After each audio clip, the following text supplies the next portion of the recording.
whispers and rumors, speculation and sighs, the House of Windsor knows how to make headlines. On Saturday, 6th of May 2023, Prince Harry attended King Charles's coronation. He came alone, his wife Meghan choosing to stay in California. This solo appearance only fueled the gossip mill. Is the rift between father and son as wide as ever? Sadly, it seems that way. Their relationship, once warm and playful, is now strained and distant. Gone are the days of shared laughter and easy camaraderie. In their place, a palpable tension and a silence that speaks volumes. The world watches, wondering if these two will ever find their way back to each other.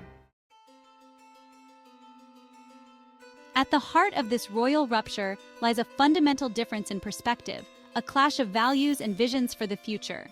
Harry, seeking a life free from royal constraints and the intense media scrutiny, chose to forge his own path, embracing a new chapter.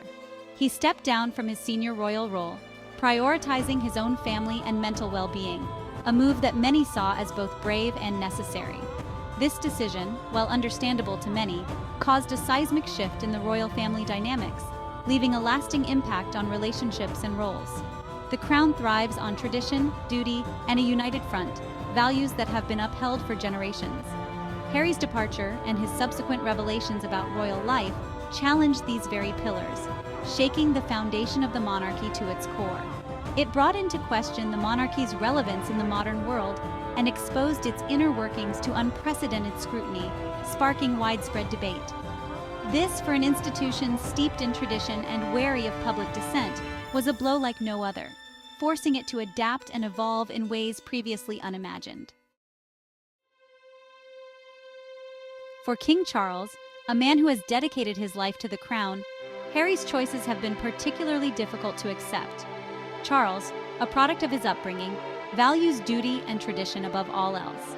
To see his son, his heir, turn his back on these values has undoubtedly caused him immense pain and disappointment. Beyond the personal hurt lies the weight of the institution. The king is not just a father, he is the embodiment of the monarchy.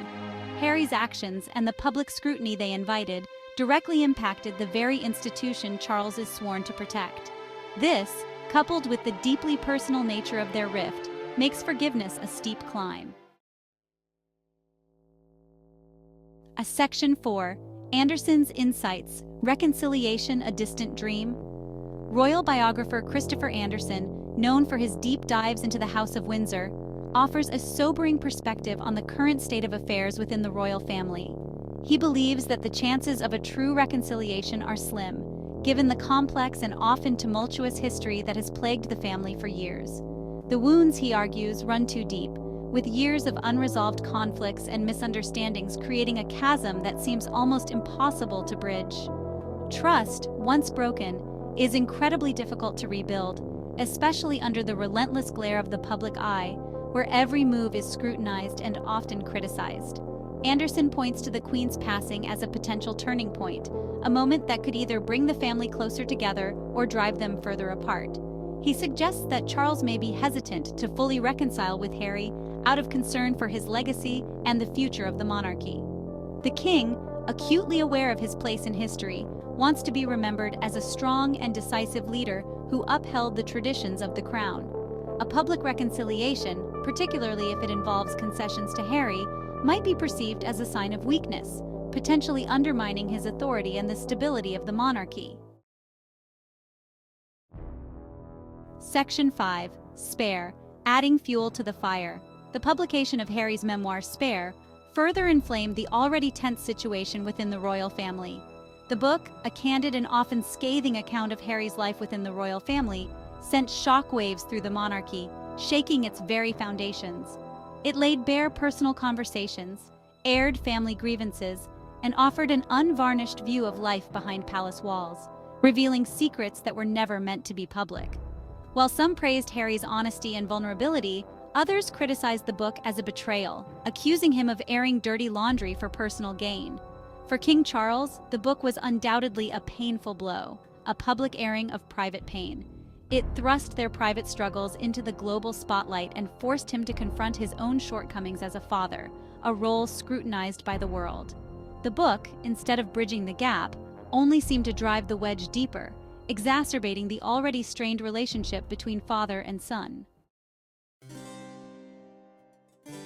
Section 6. The Royal Family, a Tangled Web. To understand the depth of this rift, one must consider the complex dynamics within the royal family. Tradition and protocol dictate their every move. Emotions are often suppressed, and public image reigns supreme. This environment, while seemingly glamorous from the outside, can be stifling and isolating for those within its gilded cage. Harry's departure represented a break from this mold. His willingness to speak his truth, however uncomfortable, challenged the very foundation of the royal family's carefully constructed facade. It exposed the human frailties and internal conflicts that exist even within the most powerful families. Section 7. A Relationship in Limbo. As the dust settles, the relationship between King Charles and Prince Harry remains in a fragile state. The hurt and resentment linger, casting a long shadow over their future interactions. Whether time can heal these wounds remains to be seen. One thing is certain: the world will be watching. The saga of King Charles and Prince Harry, a story of love and loss, duty and defiance, will continue to captivate and intrigue for years to come. Will they find a path to reconciliation, or will this rift become a defining chapter in their family's complex history? Only time will tell.